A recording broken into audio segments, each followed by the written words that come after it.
দ্বিতীয় খলিফা, দ্বিতীয় রাজা হলেন কে? হযরত ওমর রাদিয়াল্লাহু তাআলা আনহু। রাতের বেলাতে ঘুরছেন, গশত করছেন, কোন বাড়িতে খাবার আছে, কোন বাড়িতে না খেতে নেই, কোন বাড়িতে কে অসুখে আছে, কোন বাড়িতে কে পেরেশানি হালাতে আছে, রাতের বেলাতে ঘুরছেন। সাথে একজন সাথী আসলাম বলে একটা গোলাম সাথে আছে। এবার হাঁটতে হাঁটতে হাঁটতে হযরত ওমর রাদিয়াল্লাহু তাআলা আনহু দেখছে এক বাড়ি থেকে মোটামুটি রাত 9টা 10টার সময় ধরেন কি 8টা 9টার সময়, মানে এশারের পর এক বাড়ি থেকে কিছু আওয়াজ আসছে, ঝগড়ার আওয়াজ। ঝগড়ার আওয়াজ আসছে এক বাড়ি থেকে। হযরত ওমর রাদিয়াল্লাহু তাআলা টাটিতে কান দিয়ে দিলেন দেওয়ালে। কেমন আওয়াজ আসছে, কি কারণে এত রাত্রে এরা ঝগড়া করছে, এই মহিলা দুটা কে? এবার হযরত ওমর রাদিয়াল্লাহু তাআলা আনহু কান দিয়ে দিয়েছেন টাটিতে। ওরা বাড়িতে ঝগড়া করছে কিন্তু জানে না যে আমাদের রাজা আমিরুল মুমিনিন ওমর ফারুক আমাদের কথা শুনছে। কি কথা? এইবারে রাতের বেলাতে মা নিজের বেটিকে ডাক দেয়, বলছেন বেটি রে, বাড়িতে 2 কেজি দুধ আছে রে মা, হাফ কেজি পানি গলা মিশাল করে দে। যদি দুধে পানি মিশাল করে দিস তাহলে আমাদের টাকা হবে, ওজনে বেশি হয়ে যাবে। কে বলছে? মা নিজের বেটিকে বলছে, বেটি রে, ও আমার কলেজার টুকরা বেটি, একটা কাজ কর রে মা, রাত হয়ে গেছে, গ্রামের লোকজন সব ঘুমিয়ে গেছে, কেউ আর ঘুমিয়ে না, কেউ আর চেতন নাই, জেগে নাই। ও আমার বেটি তুমি শুনে লাও, আমাদের বাড়িতে যে দুধ আছে, ডোলে দুধ আছে, হাঁড়িতে দুধ আছে, এই দুধে পানি মিশাল করে দাও। পানি মিশাল করতে গেলে ওজন হবে, আর ওজন হইতে গেলে দাম বেড়ে যাবে। এই জন্য মারে তুমি যাও যাও, দুধে তুমি পানি মিশাল করে দাও। এই আমার মায়েরা খালারা শুনেন, এবারে বেটি বলছে, মা গে এটা আমি কাজ করতে পারবো না গে মা, এই কাজ করতে পারবো না। মা বলছে, কেন তুই পারবি না? এবার বেটি বলছে, মা গে আমাদের রাজা আমিরুল মুমিনিন ওমর ফারুক রাদিয়াল্লাহু তাআলা আনহু বলেছেন, দুধ হলো আল্লাহ রাব্বুল আলামিনের জান্নাতের নিয়ামতের মধ্যে একটা নিয়ামত। আল্লাহ জান্নাতে রেখে দুধ পান করতে দিবেন। ওই দুধ আল্লাহ তাবারক ওয়া তাআলা একটা নিয়ামত দুনিয়াতে দিয়েছেন। এই জন্য মাগে ওমর ফারুক ওয়াজ করেছেন, ওমর ফারুক নসিহত করেছেন, খবরদার খবরদার তোমরা কেউ দুধে পানি মিশাল করে তোমরা বিক্রি করিও না। এই জন্য মা এটা আমি কাজ করতে পারবো না, এটা কাজ করব না মা, আমি দুধে পানি মিশাল করতে পারবো না, এই কাজটা করতে পারবো না। তখন মা বলছে, বেটি রে, ওমর ফারুক যে ওয়াজ করেছেন যে দুধে পানি মিশাল করতে হবে না, তো ও কি দেখতে পেয়েছে এখন? ও দেখতে পেয়েছে এখন? হ্যাঁ, যে তুমি বলছো যে হ্যাঁ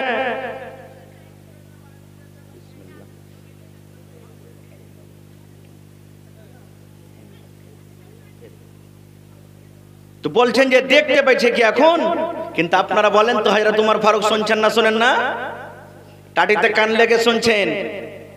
এবার বেটে বলছে, মাগে ওমর ফারুক যদি দেখতে না পায় তবে একজন কিনতে দেখছেন, যার নাম হলো, জোরে বলেন, আল্লাহ বলছে, মাগে এটা কাজ আমি করতে পারবো না।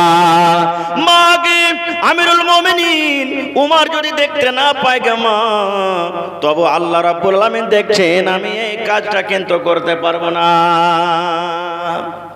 ওমর ফারুক কিচ্ছু বললেন না, রাতের বেলাতে বাড়ি চলে গেলেন।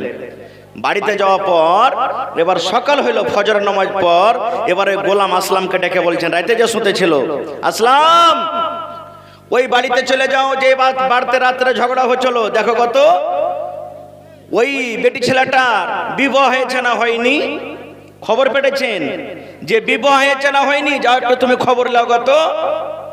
এবার আসলাম চলে গেলেন, জাফর আসসালামু আলাইকুম। ওয়ালাইকুম সালাম। বলছো, আল্লাহর বান্দি, রাত্রে যে তোমরা মা বেটি তর্ক করছিলে, তো একটা কথা বলো তো, এই যে বাড়িতে যে তর্ক করছিলে এটা তোমার কে? তো বেটি ছেলেটা বলছে যে এটা হলো আমার মা, আমি হলাম তার বেটি। তখন বলছে, তোমার কি বিয়ে শাদী হয়েছে? বলছে, না আমি এখনো কুঁয়ারি আছি, এখন আমার বিয়ে শাদী হয়নি। চলে গেলেন বাড়িতে। এবার যা উমরকে বলছেন, ওমর ফারুককে, আমিরুল মুমিনিনকে, আমিরুল মুমিনিন যে মেয়ে ছেলেটা রাতের বেলাতে ঝগড়া করছিল মায়ের সাথে, মা যে মেয়ে ছেলেকে বলছিল পানি মিশিয়ে দাও, বেটি বলেছে না আমি দেব না। হুজুর এখনো কিন্তু ওর বিয়ে হয়নি, এখনো বাড়িতে আছে, কুঁয়ারি হয়ে আছে, এখনো বিয়ে হয়নি। এবার উমর ফারুক সমস্ত বেটাকে জবাব করে দিলেন, ডাক দিয়ে দিলেন। ডাক দেওয়ার পর বলছে উমর ফারুক নিজের বেটারাকে, বেটা রে, ইচ্ছা ছিল আমি বিয়ে করব, কিন্তু আমার বিয়ে করার আর সময় নেই, আমি বিয়ে করতে পারবো না, খুব আমার ইচ্ছা নাই। তবে বেটা তোমাদের জন্য একটা বউ খুঁজেছি, কেউ আছো তোমাদের মধ্যে যে ওই মেয়ে ছেলেটাকে বউ করবে, স্ত্রী করবে? তো উমর ফারুক রাদিয়াল্লাহু তাআলা আনহুর দুজন বেটা, তারা বলছে আব্বা আমাদের দরকার নাই। এবার একজন ছেলে, তার নাম হলো আসিম, বলছে হ্যাঁ আসিম, তুমি ওই একটা তোমার জন্য খুব সুন্দর দিনদার মেয়ে ছেলে খুঁজেছি, তাকে তুমি বউ করে বাড়িতে নিয়ে এসো। বিয়ে হয়ে গেল, কোনো বরাত নেই, কোনো বাজা নেই, কোনো ভোজ নেই, কিছু নেই। কার বিয়ে হলো? একটা আমিরুল মুমিনিন, মুসলমানের রাজা, মুসলমানের রাজার ছেলের সাথে সুবহানাল্লাহ সাধারণ একটা বেটি ছেলের বিয়ে হয়ে গেল। কি কারণে? দিনদারির কারণে, শুধু দিনদারির কারণে। কিন্তু হায়রে আফসোস, হায়রে আল্লাহ, আজকে আমাদের বিয়েতে দেখেন, আপনাদের সমাজে এলাকাতে আছে কিনা আল্লাহু সামাদ, যখন বিয়ে লাগছে বাড়িতে মুসলমানের, তখন বোঝা যায় না যে এটা মুসলমানের বিয়ে কি গায়ের মুসলমানের বিয়ে। থোড়া দিন থেকে যে ভাই ডিজে চলতে শুরু হয়ে যেতে হয়েছে, আছে আছে এগুলা একবারে ডিজে। কত কত বাড়িতে দেখবেন ছোকরা ছোকরি নিয়ে তো রাতের বেলাতে নাচ করছে, গান করছে। কত বাড়িতে দেখবেন বড় বড়, এই যে দেখবেন মা খালারকে পেন্ডালে বড় বড় প্রজেক্টর লাগা আছে না, এগুলা তো নিয়ে আসবে, গোটা রাত পরিবার মিলে দেখবে। সুবহানাল্লাহ। এরকমই আজকে সমাজে দেখবেন কত বহিন এমন আছে বিষ খেয়ে মরে যায়, কেউ দেখবেন গলাতে দড়ি দিয়ে মরে যায়, কত বাপ দেখবেন মেয়ের জন্য পাগল হয়ে যায়। আল্লাহ আমার মেয়ের কেমন করে বিবাহ দেব, আল্লাহ আমার মেয়েকে কেমন করে বিদায় করব। আল্লাহুস সামাদ। আজকে ফেসবুকে একটা ঘটনা আমি পড়লাম, সুবহানাল্লাহ, দীনদয়াল একটা গায়ের মুসলিমের নাম, দীনদয়াল একটা গায়ের মুসলিমের নাম, তার মেয়ের বিবাহ দিবে, জামাই খুব সুন্দর। বিবাহ ফোন করছে বেটার বাপ, সামদি দুদিন পর তোমার বাড়িতে আসছি। মেয়ের বাপ মানে দীনদয়াল বুঝে নিলে যে আমার সামদি আমার বাড়িতে আসছে, মানে কিছু গল্প সল্প করবে, লেনদেনের গল্প করবে বলে আসছে, আমাকে ফোন দিয়েছে। ঠিক দুদিন পর যখন বাড়িতে এসেছে, সেই দুদিন থেকে আল্লাহুস সামাদ, দীনদয়াল মানে মেয়ের বাবা না খানা খাইছে না পানি পান করছে, রাতের বেলাতে ঘুমও আসে না। এবার একটা ছোট্ট ছেলে তখন তাকে বলছে, আব্বাজান কি ব্যাপার, দুদিন থেকে দেখছি তোমাকে যে তুমি রাতের বেলাতে শুধু জায়গা থাকছো, তোমার চোখ দিয়ে ঝরঝর ঝরঝর করে পানি ঝরছে, তুমি কিছু খাও না, তোমার মনটা ভারী হয়ে থাকছে, ব্যাপার কি? এবার তখন ওই দীনদয়াল মেয়ের বাবা বলছেন, বেটারে, ও আমার কলিজার টুকরা সন্তান, তোর বোনের যে বিয়ে দেবো রে বেটা, যে জায়গাতে আমি বিয়ে ঠিক করেছি, ওই জামাইয়ের বাবা দুদিন পর আমার বাড়িতে আসবে লেনদেনের কিছু কথা করার জন্য। কত টাকা চাইবে? জামাইটা কিন্তু খুব দেখতে শুনতে ভালো, কত টাকা আমার কাছে চাইবে? আমি অত টাকা না দিতে পারলে মনে হয় আমার ওইটা জামাই হবে না, আমার মেয়ের বিবাহ দিতে পারবো না। এই জন্য রাতের বেলাতে আমি কাঁদছি, কত দোয়া করছি, আল্লাহ তুমি কোনো ব্যবস্থা করে দাও, আল্লাহ তুমি কোনো জোগাড় করে দাও, এই জন্য কাঁদছি। হঠাৎ করে দুদিন বাদ ছেলের বাবা বাড়িতে হাজির হয়ে গেল, নাস্তা পানি যা ছিল দেওয়া হয়ে গেল। এবার খাওয়া দাওয়া পর এবার কানে কানে আস্তে আস্তে করে ছেলের বাবা মেয়ের বাবাকে বলছেন, ও বিহাই, এখন খাবার দাবার শেষ হয়ে গেল, এসো আমরা এখন দুই বিয়াতে কিছু লেনদেনের গল্প করে নিই, লেনদেনের কথা করে নিই। এবার দীনদয়াল বলছেন, আল্লাহ রে, যখন এই কথাটা আমার শুনলাম, আমার মনে হয় কলেজা খানটা আল্লাহ ছোট হয়ে গেল, আমার মনে হয় এই ধাড়খানটা আরো বেড়ে গেল। আল্লাহ কত টাকা চাইবে, কত টাকা আমার কাছে আবদার করবে? এবারে আমি তখন বললাম, দীনদয়াল বলছেন, ও ভাই, আমার হাইসিয়াত মোতাবেক তুমি আমার কাছে চাও, আমি শক্তি হিসাবে তোমাকে আমি দান করব। কি তুমি আমার কাছে চাইছো বলো। এবার দীনদয়াল বলছেন, ওই ছেলের বাবা আমাকে বলতে লাগলো, মানে আমার বিহাই, ওরে আল্লাহর বান্দা, তোমার মেয়েকে আমি বউ করে বাড়িতে নিয়ে যাব, তোমার মেয়ের সাথে আমার ছেলের বিয়ে দেব। তুমি 1 টাকা পারো তো 1 টাকা দাও, 5 লাখ টাকা পারো তো 5 লাখ টাকা দাও, 10 লাখ টাকা পারো তো 10 লাখ টাকা দাও, আমি কোনো মানা করব না। কিন্তু ভাই রে, যদি আমি একটা কথা জানালে, তুমি আমাকে জেহেজ দেওয়ার জন্য, তুমি আমাকে পণ দেওয়ার জন্য, তুমি খরচ করে করে করে করে তুই আমাকে টাকা দিয়েছো, তাহলে যেই দিন আমি শুনবো আমার সামনে আমার বিহাই আমাকে খরচ করে আমাকে জেহেজ দিয়েছে, পণ দিয়েছে, তার পরের দিন তোমার মেয়েকে তালাক করে তোমার বাড়িতে আমি নিয়ে চলে আসবো। তোমার ইচ্ছা শক্তি মতো তুমি যা পারবে আমাকে দিয়ে দাও, কিন্তু যদি খরচ করে তুমি আমাকে দাও, তাহলে তোমার মতো মেয়েকে আমি বাড়িতে আমি রাখবো না। এবার দীনদয়াল বলছেন, আমার খুশিতে বাড়িতে চোখ দিয়ে পানি ঝরতে শুরু হয়ে গেল। এবার তাকে জড়িয়ে ধরে বলছেন, ভাই রে, আমি তো বলছিলাম তুমি মনে হয় আমার কাছে কত টাকা চাইবে, কত সম্পত্তি চাইবে। এই মতো দুনিয়াতে মানুষ আছে রে বন্ধু, মুসলমান হোক কিংবা অমুসলমান হোক। আপনারা দেখবেন ইন্টারনেটের জমানাতে, আপনারা দেখবেন মোবাইলের জমানাতে, মানুষ এখন ভরে ভরে গল্প করতে পারে, অমুক ছেলে এত টাকা, মেয়ের বাবার কাছে টাকা চাওয়ার জন্য মেয়ের বাবা টাকা দিতে পারেনি, যার কারণে ওই মেয়েটা বিষ খেয়ে মারা গেছে, ওই মেয়েটা ফাঁসি লাগিয়ে মারা গেছে, ওই মেয়েটা অপারেশনে পালিয়ে গেছে। এরকম ভাবে খবর শুনছেন কেন? এই মতো একটা ঘটনার কথা আপনাদের সামনে বলে মুসলমান। তাই একটা কবি বলছেন, হাকিমপুরের হাকিম সাহেব ছিল বেটার বাপ, ফরিদপুরের ফরিদ হবে তারা। কবি বলছেন, হাকিমপুরের একটা ছেলে ছিল, আর ফরিদপুরের ফরিদা একটা মেয়ের নাম, বেটি ছেলের নাম ছিল। এবার তাদের ঘটনা বিবাহ কিভাবে হয়েছে কবি নিজের কবিতাতে বয়ান করছে। হাকিমপুরের হাকিম সাহেব ছিল বেটার বাপ, ফরিদপুরের ফরিদা হবে তারা। লোকের মাঝে কথা হলো 20,000 টাকা, নগদ দিতে হবে, ধারের নহি কথা।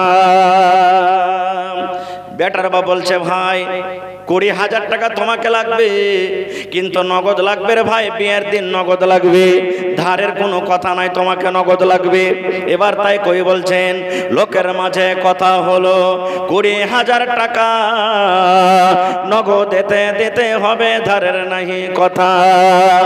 100 জন বরযাত্রী $10 বেবি, 100 জন বরযাত্রী $10 বেবি, আর পরের বাপ বলল তাদের যত পারবে খাবে। বলছে, ভাই 100টা বরযাত্রী যাবে, আর ডুলি বিবি যাবে 10টা। ডুলি বিবি বুঝেন তো? হ্যাঁ। আর কি বলছে, 100 জন বরযাত্রী $10 বেবি, আর পরের বাপ বলল তাদের যত পারবে খাবে। বসে এলো বরযাত্রী, বর এলো যে জিপে, আজ সাধের জামাই নামলো দেখো সালার কোলে চেপে। গাড়ি থেকে নামে, শাড়ির কোলে, সালার কোলে, সমুদ্রের কোলে, এরকম ভাবে নামে কি নামে না? তাই কই বলছেন, বসে এলো বরযাত্রী, বর এলো যে জিপে, সাধের জামাই নামলো দেখো সালার কোলে চেপে। লুচি বন্দে খোরমা পোলাও, মিষ্টি মিহি দানা, যেবা যত পারবে খেতে নেই কোনো মানা। পেটটা ঠেসে খেলো খানা, ধরলো যত পেটে, পেটটা ঠেসে খেলো খানা, ধরলো যত পেটে, অর্ধেক খেলো অর্ধেক পাতে উঠলো এটো রেখে। দেখবেন খানা খাইছে, পাতে খানা। আপনাদের এলাকাতে আছে, বিহাতে দেখবেন 10 পিস যদি মাংস দেয়, 3 পিস খাবে, 7 পিস ছাড়বে, আছে না নাই? ভাত খাবে, ভাত অর্ধেক খেয়েছে, অর্ধেক পাতাতে আছে। রে মুসলমান, এ ভাই মুসলমান, একটা কথা শুনলেন রে ভাই, ওই মেয়ের বাবা আপনাকে খাবার দেওয়ার জন্য, আপনার ইন্তেজাম করার জন্য কত খরচ তুলেছে। ওই মেয়ের বাবা কত মসজিদে মসজিদে ভিক্ষা করে। দেখবেন আপনাদের গ্রামে মসজিদ কতদিন দেখবেন নমাজের পর ইমাম সাহেব এলান করবেন, অমুক জায়গার লোক এসেছে রে, মেয়ের বিবাহ দেবে, খরচ নাই, করে মানুষ খরচ উঠাইতে পারে না, তোমরা কিছু কিছু করে সাহায্য করো। সাহায্য করতে গেলে মেয়ের বাবা নিজের মেয়ের বিবাহ দেবে। এই মুসলমান, আল্লাহ রাব্বুল আলামিন এই বিয়েকে কত আসান করেছে, আল্লাহ এই নিকাহকে কত আসান করেছে। আর আমরা কেমন মুসলমান, একটা বাপ নিজের মেয়ের বিবাহ দেওয়ার জন্য আপনি তাকে মসজিদে মসজিদে ভিক্ষা করিয়ে ছাড়লেন। জেনে রাখেন মুসলমান, যে থালাতে আপনি ভাত ছেড়ে দিলেন, যে থালাতে সালাত ছেড়ে দিলেন, যে থালাতে আপনি মাংস ছেড়ে দিলেন, আল্লাহ রাব্বুল আলামিন এই মাংস, এই ভাত, এই সালাত সম্পর্কে কিয়ামতের দিন আমাকে আপনাকে জিজ্ঞাসা করবেন। আল্লাহ রাব্বুল আলামিন ছাড়বেন না। তাই কবি বলছেন, পেটটা ঠেসে খেলো খানা, ধরলো যত পেটে, অর্ধেক খেলো অর্ধেক পাতে উঠলো এটো রেখে। বিয়ের বাড়ির আগে নাতে আওলা টাঙ্গায় আছে, ঢোল বাজছে গান গাইছে ছেলে মেয়ে নাচে। ডলার ভেবে দেখতে যাবে, উঠতে হবে কোঠা, ডলি ভেবে দেখতে যাবে, উঠতে হবে কোঠা। ফরিদার ওই রঙিন শাড়ি সিঁড়ির ওপর পাতা, মেম সাহেবের পোশাক পরে ডলার ভেবে হয়, আজান শুনে ঘুমটা টেনে ওজোর পানি চাই। আল্লাহ রাসূল বলেছেন, গাম্মা এ মহিলার দল, যখন তোমার স্বামীরা বাড়িতে থাকবে রে মা, তুমি সুন্দর করে চিকন চিকন কাপড় পিন্দে থাকো, তোমার স্বামীর জন্য তুমি পাউডার লাগিয়ে থাকো, তোমার স্বামীর জন্য তুমি ঠোঁট পলিশ লাগিয়ে থাকো, তোমার স্বামীর জন্য তুমি কাজল দিয়ে থাকো, তোমার স্বামীর জন্য তুমি সেন্ট ওয়ালা তেল লাগিয়ে থাকো, তোমার স্বামীর জন্য তুমি সুন্দর করে সেজে থাকো রে মা। কিন্তু ওই মাকে বলবো, স্বামী যখন বাড়িতে থাকবে, স্বামীর জন্য কিন্তু সেজে থাকবে না, স্বামীর জন্য ঠোঁট পালিশ লাগাবে না, স্বামীর জন্য পাউডার লাগাবে না, স্বামীর জন্য সুরমা লাগাবে না, স্বামীর জন্য ম্যাডাম হয়ে থাকবে না। কিন্তু ওই মাকে দেখবেন, যখন ভাইয়ের বিয়া লাগবে, যখন বেটার বিয়া লাগবে, যখন দেখবেন ভাতিজার বিয়া লেগেছে, ওরে আল্লাহ এমন ভাবে সেজে খুঁজে বজরাতে যাবে, মনে হয় সে কোনো বরযাত্রী নয়, মনে হয় স্কুল কলেজের কোন একটা ম্যাডাম সেজা আছে। এরকম আছে না নাই? নতুন কাপড় পিনবে, পরকে দেখাতে যাবে, নিজের স্বামীকে দেখাবে না। খো এই তো মা খালাদের অবস্থা। সুবহানাল্লাহ। তাই কবি বলছেন, এবার যখন বাড়িতে কোনোদিন নামাজ রোজার কোনো ধার ধারে না, আর যেমনই পরের বাড়িতে গেছে, আজান হয়েছে, বুবুজি এক বদনা পানি গালা দাও তো ওযু করে নামাজ পড়বো। জীবনে নামাজ পড়েনি, আর আজকে ওযু করে নামাজ পড়বে। নামাজ না পড়ি তো লোক কি কইবে? ভাইয়ের ক্ষমতা দেখবেন, বিহাই আসবে বাড়িতে, নামাজ পড়েনি, বিহাই নামাজি, আর এই নামাজ পড়ে না জীবনে, না পড়লে ইচ্ছা করবে, তখন ওই এক টাইমে দু টাইম যে বিহাই বাড়িতে থাকবে, তখন ওর সাথে সাথে যে নামাজ পড়বে। এরকম আছে না নাই? আল্লাহ রাব্বুল আলামিন কোরআনে বলেন, ফাওয়াইলুল লিল মুসাল্লিন, ওই নামাজীদের জন্য হইল ওয়াইলামি জাহান্নাম। আল্লাহ বলেন, বান্দারে বান্দিরে, নামাজ পড়ে তুমি জাহান্নামে যাবে রে বান্দা বান্দে। কোন নামাজীদের জন্য? আল্লাহ রাব্বুল আলামিন বলেন, বান্দা বান্দিরে, যে মানুষকে দেখিয়া নামাজ পড়ে, মানুষকে দেখাবার জন্য নামাজ পড়ে, নামাজ না পড়ে তো লোক কি বলবে, নামাজ না পড়ে তো কুটুম কি বলবে, নামাজ না পড়ে তো বিহাইন কি বলবে, নামাজ না পড়ে তো মাওলানা কি বলবে, নামাজ না পড়ি তো বিহাই কি বলবে, লোক দেখানো, লোককে দেখে যে নামাজ পড়বে, আল্লাহ রাব্বুল আলামিন বলেন তার জন্য হইল ওয়াল জাহান্নাম। তাই কবি বলছেন, ডলার ভেবে দেখতে যাবে, উঠতে হবে কোঠা, ফরিদার ওই রঙিন শাড়ি সিঁড়ির ওপর পাতা, মেম সাহেবের পোশাক পরে ডলার ভেবে হয়, আজান শুনে ঘুমটা টেনে ওজোর পানি চাই। ফরিদা হলুদ মেখে সাবুন হাতে গোসলখানায় যায়, পরে শাড়ি শ্বশুর বাড়ি যাওয়ার অপেক্ষায়। বরযাত্রী বাড়ি চলে গেল, ফরিদা হলুদ মেখা আছে, সাবুন হাতে গোসলখানাতে যেছে, গোসল করাবে, শ্বশুর বাড়ি যাওয়ার জন্য অপেক্ষাতে আছে যে বরযাত্রী চলে এসেছে, আমি এখন গোসল করব। তাই কবি বলছেন, ফরিদা হলদ মেখে সাবুন হাতে গোসলখানায় যায়, পরে সাড়ে শ্বশুর বাড়ি যাওয়ার অপেক্ষায়, কুটুম খাওয়ারে ঝামালাতি বেটার বাপ রাগে, বলে ও ভাই ওহে বিহাই দেরি কোন কাজে। কুটুম বাড়িতে এসেছে, বেটির বাপ এদিকে একবার দেখা, ওদিকে একবার দেখা, ওদিকে একবার দেখা। বেটার বাপ তখন বলছে, ভাই আরে টাকাটা দাও, যে 20,000 টাকাতে ফয়সালা হয়েছিল টাকাটা দাও, আর দেরি কেন করছো? আরে বেটাতে চলে এসছে, বরযাত্রী চলে এসছে, এখন তো বিয়ে হবে, টাকাটা দাও।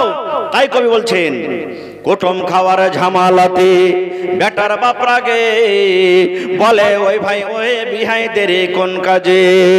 সব ফেলিয়া বেটির বাপ এলো মজলিসেতে, সব ফেলিয়া বেটির বাপ এলো মজলিসেতে, দেখা দেখি মাথায় টোপে দিল সকলেতে। কেউ বা রুমাল, কেউ বা মাথা ঢাকলো গামছাতে, কেউ বা রুমাল, কেউ বা মাথা ঢাকলো গামছাতে, ঘন ঘন সুবহানাল্লাহ আলহামদ পড়ে। বরের বাপ তোবা তোবা জোরে নিঃশ্বাস ফেলে, মনে হচ্ছে কিছুক্ষণ ফেরেশতা নেমেছে। বেটার বাপ এদিকে টাকার আবদার করে দিয়েছে, আস্তাগফিরুল্লাহ আস্তাগফিরুল্লাহ লা ইলাহা ইল্লা আনতা সুবহানাকা ইন্নী কুনতু মিনাজ জালিমিন তাসবিহ তাহলিল পড়ছে। তাই কই বলছেন, মাথায় টুপি মুখে দাড়ি হইয়া মুসলমান, মাথায় টুপি মুখে দাড়ি হইয়া মুসলমান, টাকার লোভে পড়ে দেখো হলো বেঈমান। নারে তাকবীর। কত লোককে দেখবেন, আমি তো মৌলভী সাহেব মানুষ, কোনো আবদার টাবদার নাই, বড় জামি জানে কি করবে না করবে, বলে না। আমি তো হাজি সাহেব মানুষ ভাই, 3 লাখ টাকা খরচ করে হজ করে এসেছি, আমার তো কোনো আবদার নাই, ওগুলা টাকা তো আমি দেখতে যাব না, বড় বেটা জানে কি করবে না করবে। এদিকে বড় বেটাকে দিয়েছে নোট পেছে 3 লাখ, লাইনে হ্যাঁ করবি না, হয়েছে না হয় না? সুবহানাল্লাহ। তাই কই বলছেন, মাথায় টুপি মুখে দাড়ি হইয়া মুসলমান, টাকার লোভে পড়ে দেখো হলো বেঈমান। বরের বাপে টাকা পেয়ে গুনে হেসে হেসে, বরের বাপ টাকা পেয়ে গুনে হেসে হেসে, গুনার শেষে হাসি মুখে উঠলো জোরে কেসে। কাস্তে কাস্তে উঠলো যে, কাস্তে কাস্তে উঠলো রেগে, কারণ লোকটা টাকা ছেড়ে বললো জোরে রাখবো না কো বাকি। বেটার বাপ টাকা পেয়েছে, গুনছে হাসছে, এরকম ভাবে পান খাইছে, কস কস কস করে করে পান চাইছে, মুখ লাল হয়ে গেছে। এবার টাকা গুনছে, টাকা গুনতে গুনতে গুনতে রাগে সমস্ত টাকাকে কিন্তু একবারে পাক মেরে দিয়েছে। 20,000 টাকার মধ্যে 18,000 টাকা নগদ করে দিয়েছে, আর মাত্র 2,000 টাকা দিতে পারেনি। কত কষ্ট করে 18,000 টাকা জমা করেছে, 2,000 টাকা পারেনি। তাই কবি বলছেন, বরের বাপ টাকা পেয়ে গুনে হেসে হেসে, গুনার পরে শ্বাসে মুখে উঠলো জোরে কষে, কাস্তে কাস্তে উঠলো রেগে, কারণ লোকটা টাকা ছেড়ে বললো জোরে রাখবো না খো বাকি। সব টাকাকে ফেলে দিলে না, 20,000 টাকা দেওয়ার কথা আছে, তুমি দিয়ে যাও। আহা, বেটের বাপ সবার মাঝে, সভা মানে মজলিস, বেটের বাপ সবার মাঝে জোড় করিয়া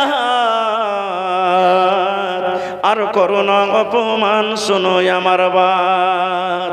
বেটের বাপ জোড় হাত করে বলছে, ভাই রে, এ সবার মাঝে তুমি আমাকে আর অপমান করিও না, তুমি আর বেজ্জতি করিও না রে ভাই। তাই কই বলছেন, সবার মাঝে বেটির বাপ জোড় করিয়া হাত আর করোনা অপমান শোনো আমার বাপ। অস্ত্র বাংলার ভেতরেতে 2,000 টাকা শুধু বোধ সব করিয়া দেব, আর দিও না ব্যথা। এবার বেটির বাপ বলছেন, ভাই রে, আর তুমি অপমান করিও না, এত বরযাত্রীর সামনে তুমি আমাকে অপমান করিও না। 2,000 টাকা আছে ভাই, আমি কষ্ট মষ্ট করে তোমাকে 2 দিন 4 দিন 10 দিনে দিয়ে দেব, ভাই তুমি আমাকে কষ্ট দিও না। এ কথা বলো পড়ো, এবার বেটার বাপ দেখেন কি করছেন, শুনল না খো বেটার বাপ লাফিয়ে গেল উঠে, শুনল না খো বেটার বাপ লাফিয়ে গেল উঠে, আর জানলা হতে সব ফরিদা তাকিয়া তাকিয়া দেখে, ওরে আল্লাহ, এত বেটির বাপ জোড়াতে মিনাতে করলো, এত কত রকম কলতে করলো, ভাই তুমি মাফ করে দাও, 2000 টাকা তোমাকে আমি দিয়ে দেব। এত জোড়াতে মিনাতে করার পর বেটার বাপ মানলো না, লাফিয়ে উঠে গেল, না এ বিয়ে হবে না, এ বিয়ে হবে না, যতক্ষণ পর্যন্ত টাকা নগদ না হবে বিয়ে হবে না। এই সমস্ত জিনিস জানলা থেকে এবার ফরিদা কিন্তু দেখছে আর কাঁদছে। এবার ফরিদা আফসোস করে বলছেন জানলা থেকে, আব্বা আমারে পয়দা করে এত অপমান। ফরিদা কাঁদছে, চোখ দিয়ে ঝরঝর করে পানি ঝরঝর, বলছে আব্বা আমারে পয়দা করি এত অপমান, নিজের চোখে দেখে বলে রাখবো না গো জান। বিষের বোতল মুখে নিয়ে খেলো কেন্দে কেন্দে, বিষের বোতল মুখে নিয়ে খেলো কেন্দে কেন্দে, গেলে নিল মরে গেল বিয়ের পোশাকে পেন্দে। আল্লাহ, আর বাপের অপমান আমি দেখতে পারি না, বেজেতি দেখতে পারি না, এরকম বেঁচে থাকার থাকে মরে যাওয়াই ভালো। বিষের বোতল নিয়ে এবার মরে গেল, তাই কই বলছেন সুবহানাল্লাহ। আব্বা মরে পয়দা করে এত অপমান, নিজের চোখে দেখে বলে রাখবো না কো জান। বিষের বোতল মুখে নিয়ে খেলো কেন্দে কেন্দে, গিলে নইল মরে গেল বিয়ের পোশাক পেন্দি। সমাজে তুমি তৈরি থাকো, সমাজে তুমি তৈরি থাকো, ইহার জবাব দিতে ধরবে যেদিন আল্লাহ পাক কাল কিয়ামতে। আজ ফরিদার ইমাম সাহেব, আজ ফরিদার ইমাম সাহেব বিয়ার খুতবা ফরিদার, সমাজ তুমি জবাব দাও জানাজা কেন তার।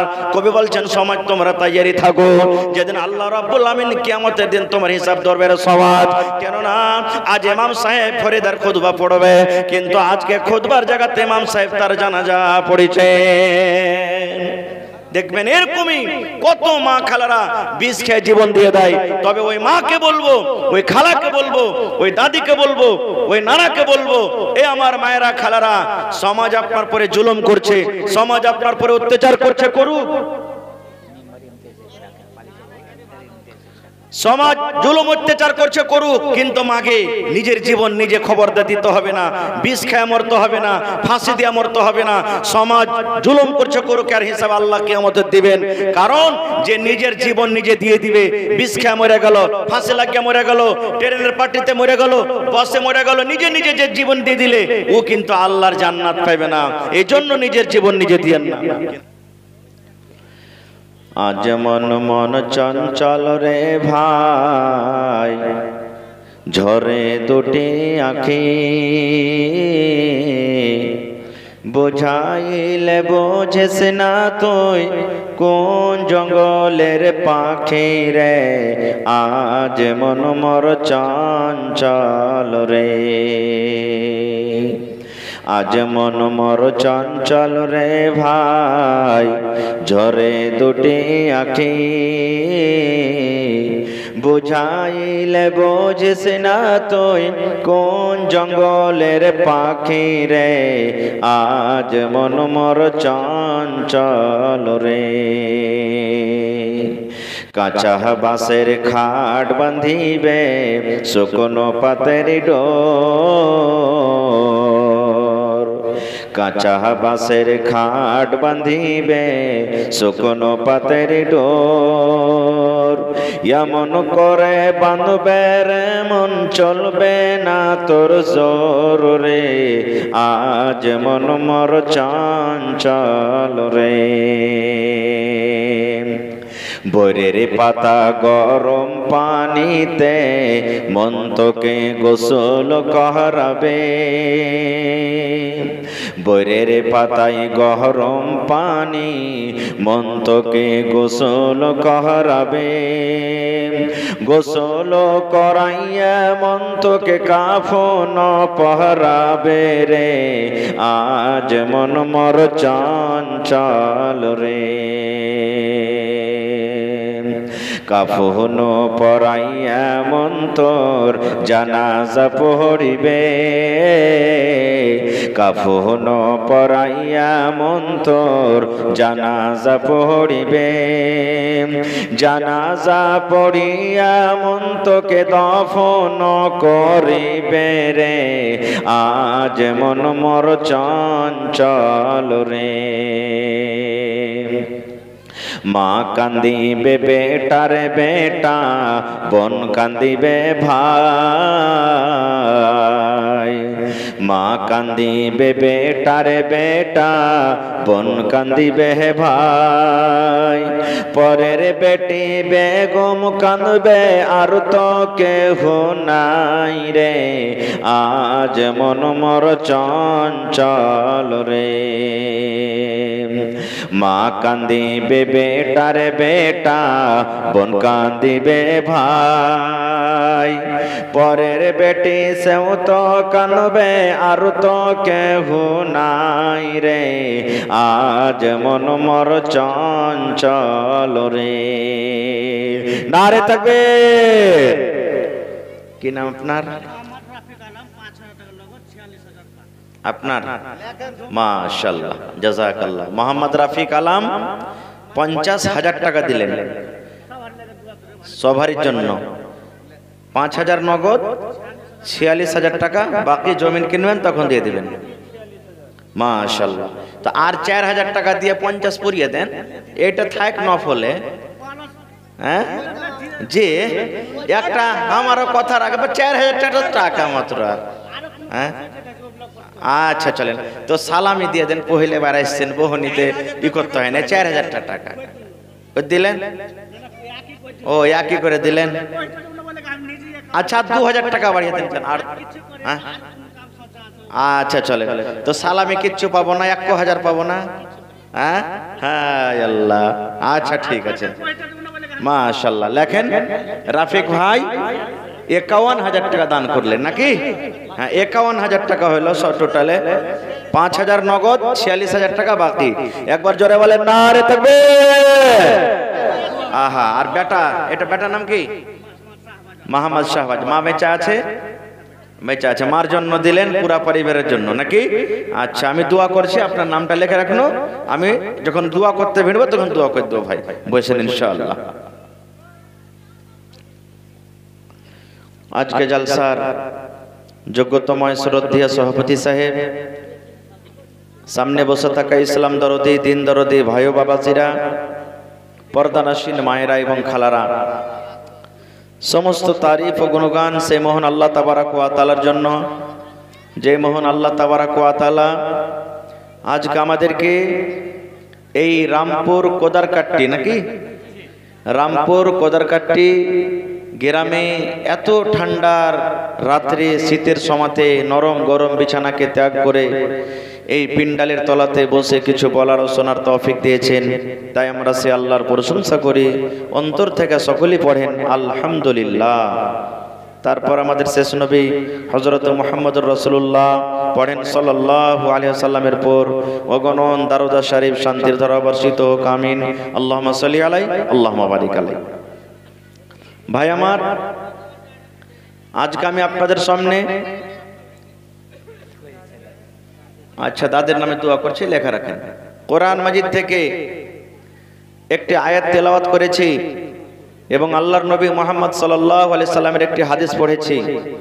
সেই আয়াত এবং হাদিসটাকে সামনে রেখে আল্লাহর কাছে দোয়া করি, রব্বুল আলামিন আমি যা কিছু বলবো যেন সই হাদিস এবং কোরআন থেকে বলতে পারি এবং তার প্রতি ছোট বড় সকলেই যেন আমরা আমল করতে পারি, তার জন্য আল্লাহ আমাদেরকে তৌফিক দেন, পড়ুন আল্লাহুম্মা আমিন। ভাই আমার, আপনাদেরকে ধন্যবাদ জানাই যে আপনারা এত ঠান্ডার সময়তেও বসে আছেন। আল্লাহ যেন আপনাদের বসাকে কবুল করে, পড়ুন আল্লাহুম্মা আমিন। ভাই মুসলমান, জমিনের ওপরে আকাশের তলাতে মানুষের জন্য, মানে আমাদের জন্য বর্তমান যুগে সব থেকে বড় বোঝ, সব থেকে বড় টেনশন, সব থেকে বড় পাহাড় এই বর্তমান যুগে কি আপনারা বলতে পারবেন?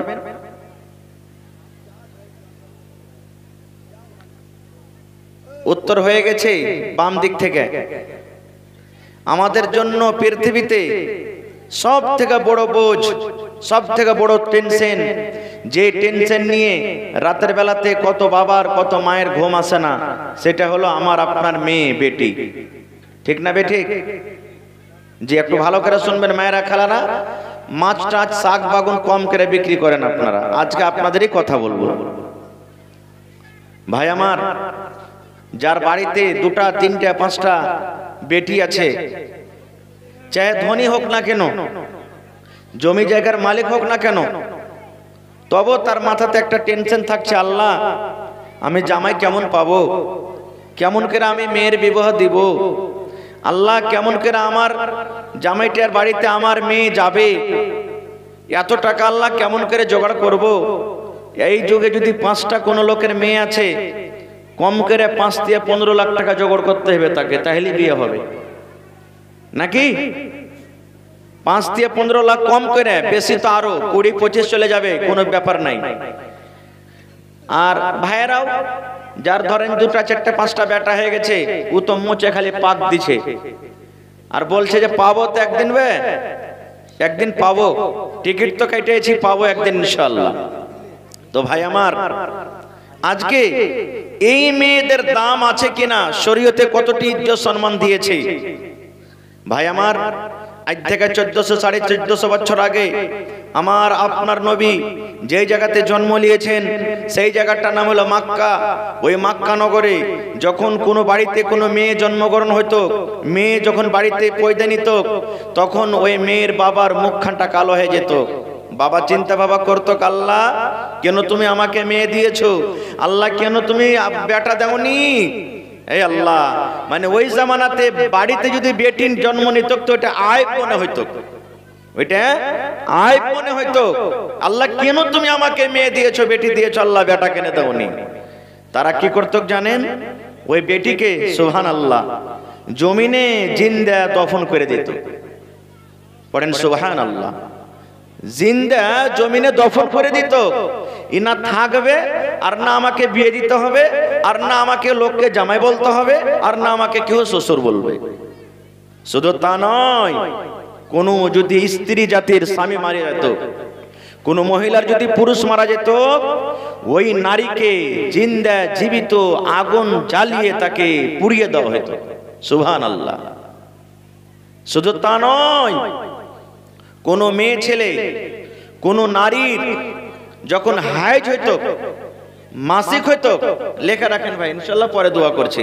মা খালারকে দামতে আজকে আসবে, এই আসতে শুরু হয়েছে, লেখা রাখেন মাওলানা, আমি পরে দোয়া করে দিচ্ছি। হ্যাঁ, ওমন দিয়ে যান ভাই, ওমন দিয়ে।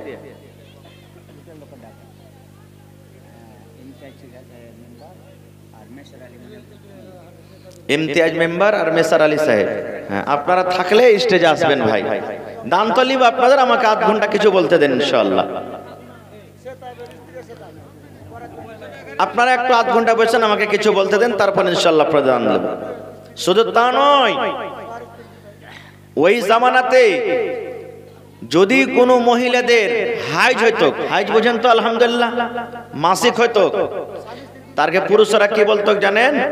স্ত্রীকে বলতো, এই যেদিন তুই নাপাক হয়ে থাকবি আমার বিছানায় আসবি না তুই, এই যেদিন তুই নাপাক হয়ে থাকবি আমার জন্য খানা পিনা করবি না, ভাত রুটি কিচ্ছু করবি না, তুই নাপাক হয়ে আছিস, বিছানা তো আসবি না, আসবি না, তোর হাতটাও নাপাক, তুই আমাকে পানিও এনে দিবি না খো, এই তুই আমার কাপড় ছুবি না, আমার কাপড় তুই সাফ করবি না খো। এত তাকে নম্রা খারাপ মনে করতে হতো যে তুই বিছানাটা আলাদা করে থাক, তুই বিছানাটা আলাদা করে রাখ, তোর মতো স্ত্রী আমার বিছানায় যেন না আসে 3 দিন 4 দিন 5 দিন 7 দিন, যেদিন তুই নাপাক হয়ে থাকবি। এবার নবীজি যখন খবরটা শুনলেন যে ইহুদিরা যখন ওকে স্ত্রীর যখন হাইজ মাসিক হয়, তখন ওরা বিছানাটাকে আলাদা করে দেয়, ওর হাতের খাই না, ওকে ছয় না, ওকে লাড়ে না, ওর খানা পিনা কিছু বানা খাই না। যখন এরকম ভাবে শুনলেন, তখন রাসূল কি বললেন জানেন?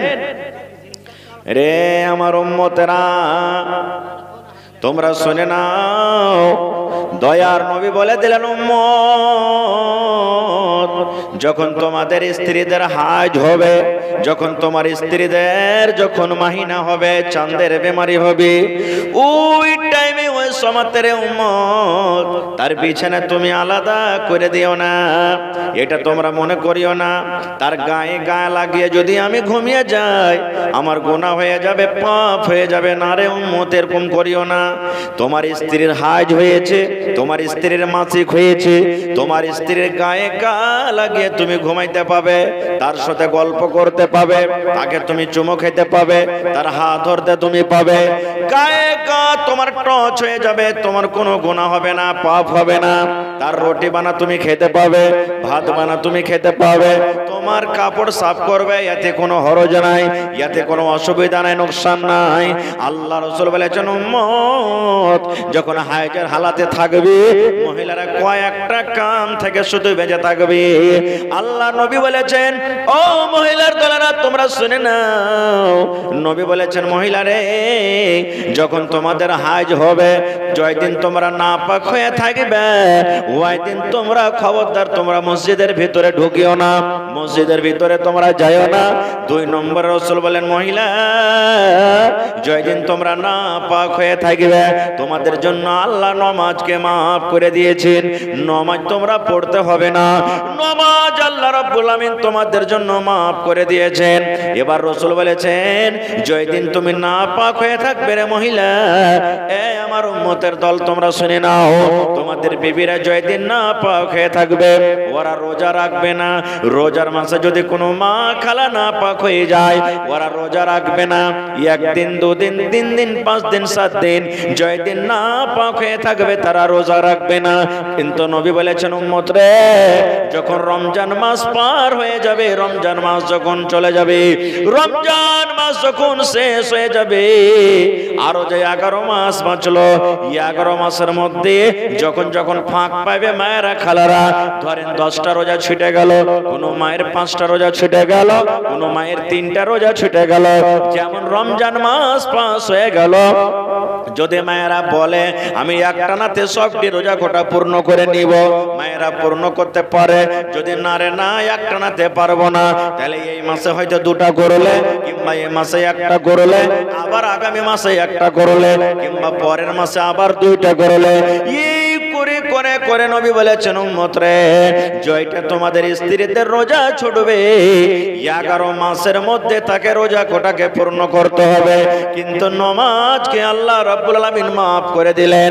এই 5 দিন 4 দিন 3 দিন যে নাপাক হয়ে থাকবে মায়েরা খালারা, আল্লাহ রাসূল বলেন উম্মত জয়দিন তোমাদের স্ত্রী নাপাক হয়ে থাকবে ওই দিন তারা রোজা করবে না, কিন্তু রোজার কাজ আছে, আর ওই দিন তারা নামাজ পড়বে না, কিন্তু নামাজের কাজ করতে হবে না। তারপর রাসূল বলেছেন উম্মত রে ইয়াকে বিছানে তোমরা ঘুমাইতে পাবে, রাসূল বলেছেন একটাই তুমি কাজ করতে পাবে না তোমার বিবির সাথে, একটাই কাজ থেকে তোমাকে বেঁচে থাকতে হবে, যতদিন তোমার স্ত্রী সাফ না হবে, যতদিন তোমার স্ত্রী পাক না হবে, একটা কাজ তোমাকে করতে হবে না। সে কাজটা হলো কি স্বামী স্ত্রীর মিলন, স্বামী স্ত্রীর সহবাস, স্বামী স্ত্রীর হামবিস্তরি। এই কাজটা পর এই কাজটা বাদ দিয়ে আল্লাহ নবী বলেছেন তোমার স্ত্রী তোমার জন্য জায়েজ আছে, হালাল আছে। নারে তাকবীর। শুধু একটাই কাজ করবে না, বিবিকে চুমা খেতে পারেন, বিবিকে জড়িয়ে ধরতে পারেন, বিবিকে একই বিছানাতে নিয়ে থাকতে পাবেন, কোনো অসুবিধা নাই। একটাই শুধু জেমা হামবিস্তারি মিলন করতে পাবেন না, তাছাড়া সব যাচ্ছে। এবার যদি কেউ বলে হাজি মাওলানা যদি বিবির সাথে হাইজের হালাতে যদি মিলন করে নি তাহলে কি হবে? তাহলে কাফারা হয়ে গেল, আদায় করতে হবে, গুনার কাজ হয়ে গেল, পাপ হয়ে গেল। আর একটা মশলা এখানে বলে দেই, একটা হলো হাইজ আর একটা হলো নিফাস। নিফাস কাকে বলে? যখন মা খালাদের সন্তান যখন হয়, বাচ্চা হয়, ছেলে মেয়ে জন্মগ্রহণ হয়, ওই টাইমে যে রক্তটা আসে ওকে নিফাস বলা হয়। এবার দেখবেন কত মা খালা বলবে যে 40 দিন না হইতে গেলে তোর নামাজ হইবে না, 40 দিন তুই না পাক হয়ে থাকবি, 40 দিনের আগে নামাজ পড়লে তোর নামাজ হবে না। খো এটা ভুল গে মা, এটা ভুল। কোন মহিলাদের 40 দিন হবে, সমস্ত মহিলাদের জন্য 40 দিন নয়। আমার মায়েরাকে বলবো, মাগে যদি কোনো মহিলা দেখলে 10 দিনে আমি ভালো হয়ে গেছি, আর কোন রকমের রক্ত দেখা যায় না, 11 দিনকার দিন সেই মহিলা নামাজ পড়বে। যদি কোনো মা যদি দেখলে আমি 15 দিনকার দিন ভালো হয়েছে, 16 দিনকার দিন পাক সাফ হয়ে নামাজ পড়বে। যদি কোনো মহিলা দেখলে আমি 20 দিনে ভালো হয়েছি, 21 দিনকার দিন সেই নামাজ পড়বে।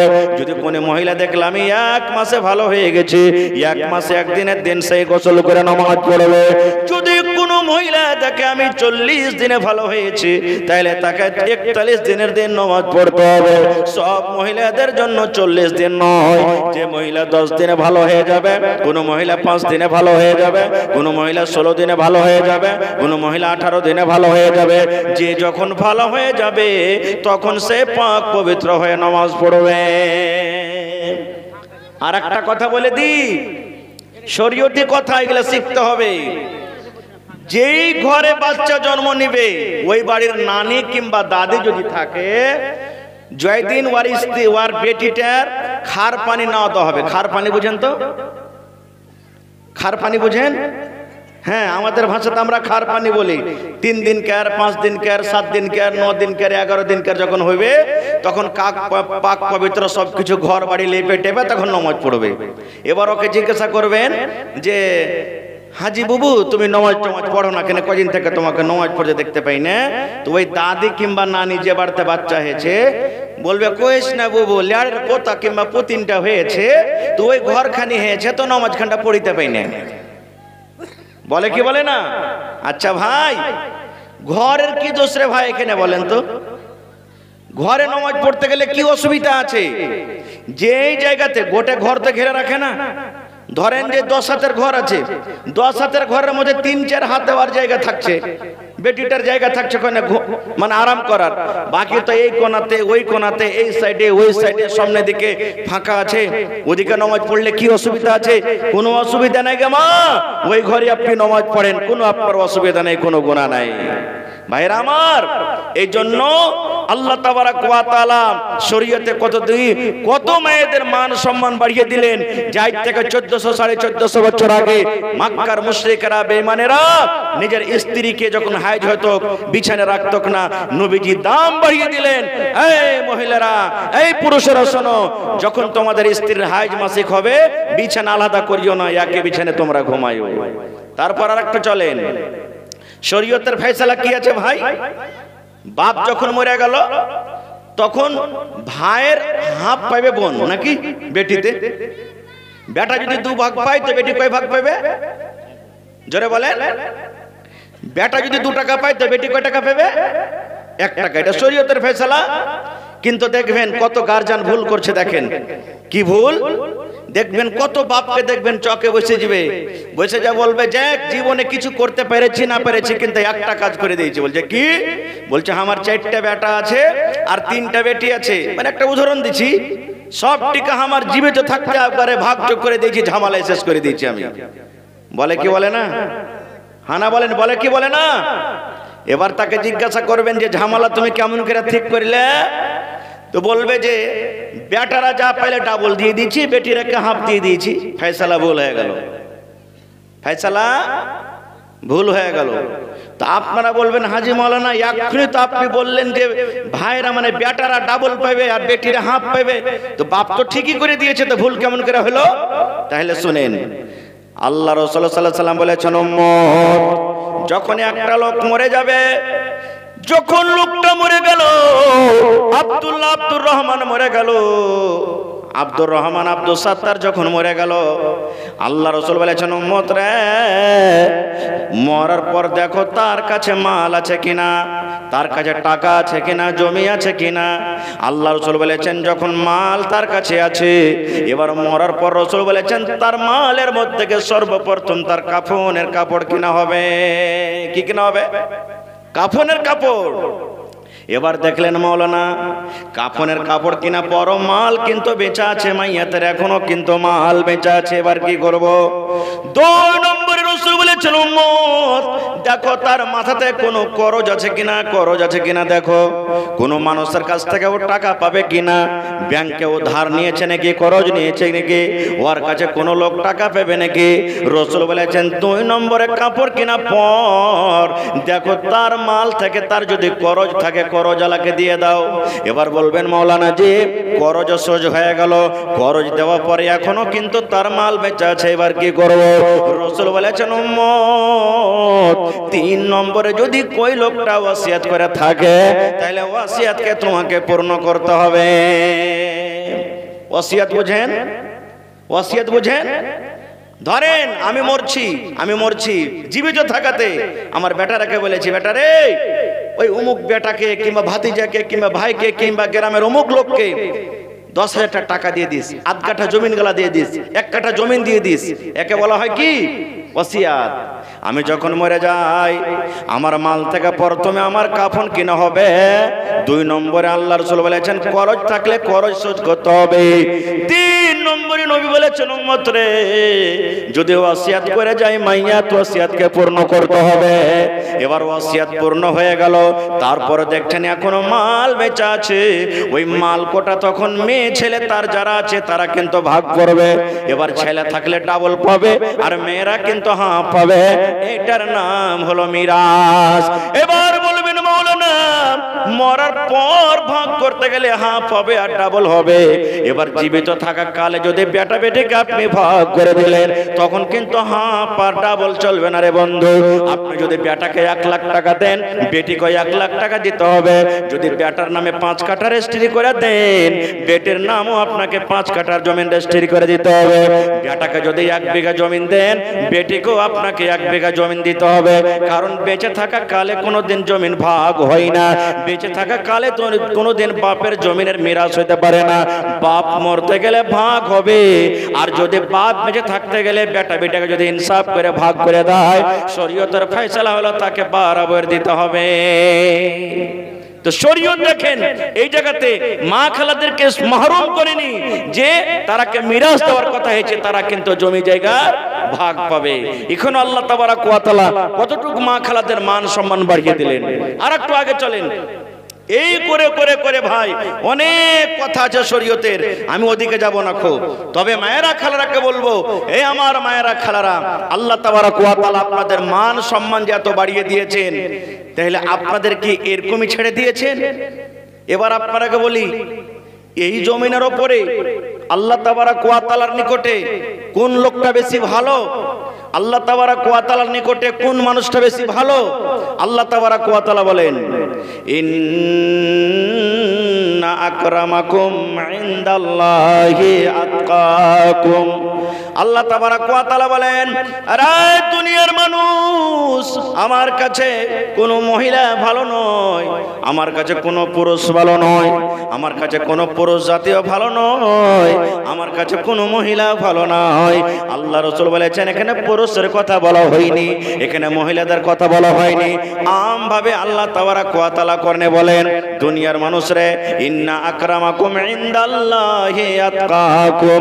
আল্লাহ বলেন ওই সমস্ত বান্দা এবং বান্দি আমার কাছে ভালো, ওই সমস্ত বান্দা এবং বান্দি আমার কাছে উম্মত যার মধ্যে পরহেজগারি আছে, যার মধ্যে মুত্তাকি আছে। যে মুত্তাকি যে পরহেজগার যে নেককার সেই আল্লাহওয়ালা কিংবা আল্লাহওয়ালি আমার কাছে ভালো। এখানেই কথা বলেনি যে পুরুষের মধ্যে ওই ভালো যে মুত্তাকি। আল্লাহ এরকম ভাবে জেনারেল ভাবে বললেন, আম ভাবে ওই বান্দা এবং বান্দি আমার কাছে ভালো যে মুত্তাকি পরহেজগার। তাহলে আল্লাহ তাবারাক ওয়া তাআলা এখানেও মেয়েদের মান সম্মান দিয়ে দিলেন। কেমন মুত্তাকি হইতে হবে, কেমন পরহেজগার হইতে হবে? ইসলামের প্রথম খলিফা, ইসলামের প্রথম রাজা হযরত আবু বকর রাদিয়াল্লাহু তাআলা আনহু যখন দুনিয়া থেকে চলে গেলেন, ভালো করে শুনবেন।